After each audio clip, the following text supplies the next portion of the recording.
So we know Eric Swalwell, the infamous Eric Swalwell. So we know the infiltration, how deep, because we chatted, how deep the infiltration, the communism is in this country.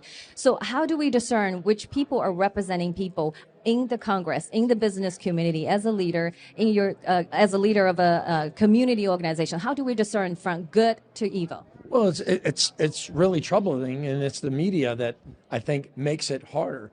You have to vet these candidates. And they're not being properly vetted right now. I mean, we saw the Eric Swalwell situation. And look, his decisions have hurt an entire American country. You know, just look since the COVID. We've had an increase of $5 trillion of spending in direct acts because of COVID. We're paying that debt off right now every single day, and it's really problematic. You know, people need to do their due diligence when they go to the voting booths. And yeah, there's definitely a big problem with it. I always say you know, it's equally important when you're putting the right people in the house. Equally important is you root it out that those that don't belong there.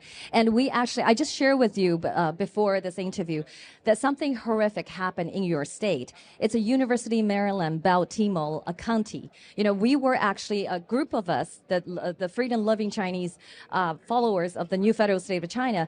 We went there and exposed the Chinese spy called Shan Weijian and his daughter.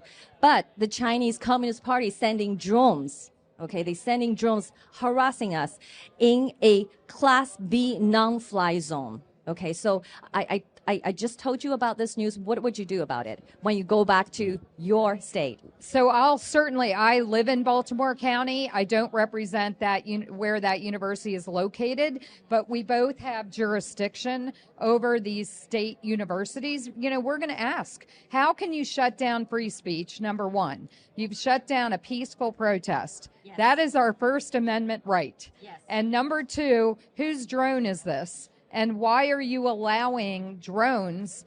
They are clearly not from the police. You asked. They're not, U.S. or county police. Yes. Whose drone is it?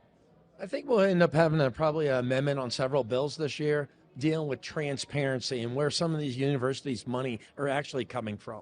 The CCP has infiltrated. We saw this with the Biden Penn Center. And this is problematic, and I don't think Maryland universities are exempt from this at all.